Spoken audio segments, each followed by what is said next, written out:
AP బీజేపీలో రెండు వర్గాలు ఉన్నాయా? ఈసారి టికెట్లు వలసల నేతలకేనా? ప్రో వైసీపీ నేతలకు టికెట్ గల్లంతేనా? గెలుపు గుర్రాలకే కూటమి ప్రాధాన్యతను ఇవ్వనుందా? ఆంధ్రప్రదేశ్ బీజేపీలో ఏం జరుగుతోంది? అసలు ఏపీలో బీజేపీ వ్యూహం ఏంటి?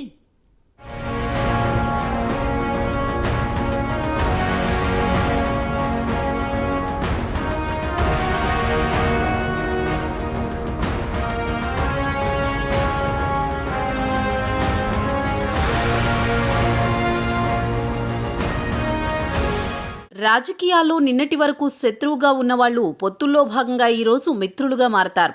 ఏపీలో ఇప్పుడు ఇదే పరిస్థితి నడుస్తోంది. జనసేన, టీడీపీ, బీజేపీ పొత్తు కుదిరిన తర్వాత ఒకప్పుడు పరస్పర విమర్శలు చేసుకున్న వాళ్ళు ఇప్పుడు మిత్రులుగా మారిపోయారు. ఈ క్రమంలో బీజేపీలో టికెట్లు ఎవరికి దక్కనున్నాయనే చర్చ జరుగుతోంది. టార్గెట్ 400 అని నిర్ణయించుకున్న బీజేపీ గెలుపు గుర్రాలకే టికెట్లు ఇవ్వనుందని తెలుస్తోంది. ఏపీ బీజేపీలో రెండు వర్గాలున్నాయి. ఒకటి ప్రో వైసీపీ, రెండు పొత్తుకు అనుకూలమైన వర్గం. దీంతో టికెట్లు ఎవరికి దక్కనున్నాయనే ఉత్కంఠ నెలకొంది. టీడీపీ నుంచి వచ్చిన వాళ్లకి ఎక్కువగా టికెట్లు దక్కనున్నాయి. 2019 ఎన్నికల తర్వాత టీడీపీ నుంచి సుజనా చౌదరి, సీఎం రమేష్ లాంటి వాళ్లు బీజేపీలో చేరారు. ఈ 5 ఏళ్లు బీజేపీతోనే ఉన్నారు.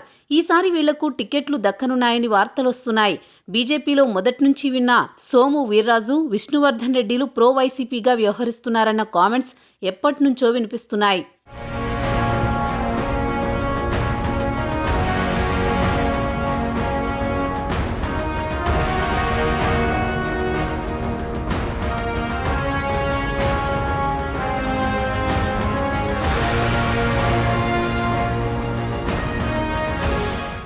ఏపీలో పొత్తులో భాగంగా 10 అసెంబ్లీ స్థానాలు, 6 పార్లమెంటు స్థానాలు బీజేపీకి దక్కాయి. అంటే 16 మంది నేతలకు టికెట్లు ఇవ్వాల్సి ఉంది. బీజేపీలో చూస్తే 50 మంది వరకు యాక్టివ్ నాయకులు ఉన్నారు. దీంతో పోటీ తీవ్రంగా ఉంది. పైగా టీడీపీ, జనసేనతో పొత్తు ఉండడంతో ఈజీగా ప్రజాప్రతినిధిగా గెలవచ్చు అన్నది వారి ఆలోచన. అందుకే ప్రతి ఒక్కరూ ఎవరికి వారు తోచిన విధంగా లాబియింగ్ చేస్తున్నారు, టికెట్ కోసం ప్రయత్నిస్తున్నారు. అయితే ఇక్కడే చిత్ర విచిత్ర పరిస్థితులు ఎదురవుతున్నాయి. ఎప్పటి నుంచి జెండా పట్టుకుని తిరిగేవారికి కాకుండా ఇటీవల పార్టీలో చేరిన నాయకులకు టికెట్లు కన్ఫర్మ్ అయ్యేలా కనిపిస్తుండడం విశేషం. విశాఖ నుంచి హిందూపురం వరకు వినిపిస్తున్న పేర్లు ఒక వర్గానికి చెందిన వారివే. అవి కూడా ఒకప్పుడు టీడీపీలో యాక్టివ్గా పనిచేసిన నాయకులే ఎక్కువగా ఆశావహులుగా కనిపిస్తుండడం విశేషం. సీఎం రమేష్, సుజనా చౌదరి, వరదాపురం సూరి, ఆదినారాయణ రెడ్డి ఇలా పూర్వాశ్రమంలో టీడీపీలో పనిచేసిన నాయకులే బీజేపీలో ఆశావహులు, అభ్యర్థులు అవుతుండడంతో బీజేపీ పాత నాయకులు బెంగతో గడుపుతున్నారు. హైకమాండ్కు ఫిర్యాదులు చేస్తున్నారు. కానీ ఏపీ రాజకీయాలపై ప్రస్తుతం బీజేపీ అధిష్టానం ఫోకస్ పెట్టే స్థితిలో లేదు. ఇటీవల ఒక 30 మంది బీజేపీ పాత నాయకులు నేరుగా ఢిల్లీ వెళ్లి ఫిర్యాదు చేశారు. కానీ సానుకూల ఫలితం రాలేదని తెలుస్తోంది.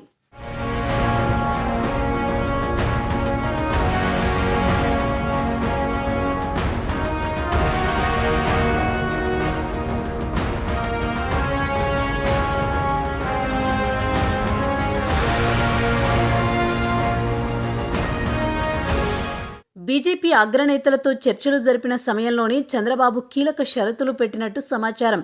బీజేపీలో చాలా మంది ప్రో వైసీపీ నేతలు ఉన్నారని, అటువంటి నాయకులకు టికెట్లు ఇస్తే TDP, Janasena vote bank transfer కాదని చెప్పినట్టు సమాచారం.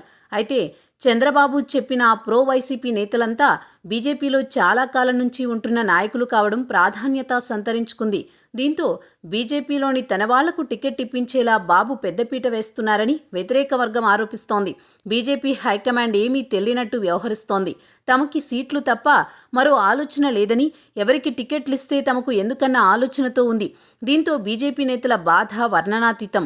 కళ్లెదుటే టీడీపీకి చెందిన వలస పక్షులు టికెట్లు దక్కించుకోవడాన్ని జీర్ణించుకోలేకపోతున్నారు ప్రో వైసీపీ నేతలు. తమలో తామే మదనపడుతున్నారు. మరోవైపు బీజేపీ అధిష్టానం కూడా గెలిచే వాళ్లకే టికెట్లు ఇవ్వాలని భావిస్తోంది. కొత్తవారా పాతవారా అనే మీమాంస పడకుండా కేంద్రంలో అధికారం సాధించాలంటే ప్రతి సీట్ గెలవాల్సిందే అనే విధానం అవలంబిస్తుంది బీజేపీ. వైసీపీ డబ్బు రాజకీయాన్ని ఎదుర్కోవాలంటే ఆర్థికంగా బలమైన అభ్యర్థులకే టికెట్లు కేటాయించాల్సిందే అన్న అభిప్రాయానికి వచ్చింది.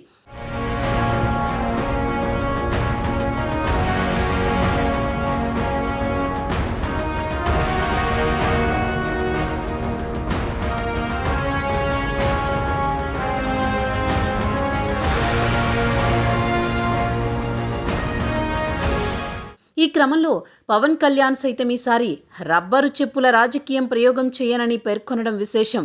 5 ఏళ్లు ఇష్టారాజ్యంగా పరిపాలించి దోచుకున్న డబ్బుతో ఎన్నికల బరిలోకి దిగుతున్న వైసీపీని ఎదుర్కోవాలంటే అదే మాదిరి ఆర్థిక బలమున్న నేతలను బరిలోకి దించాల్సి వస్తుంది.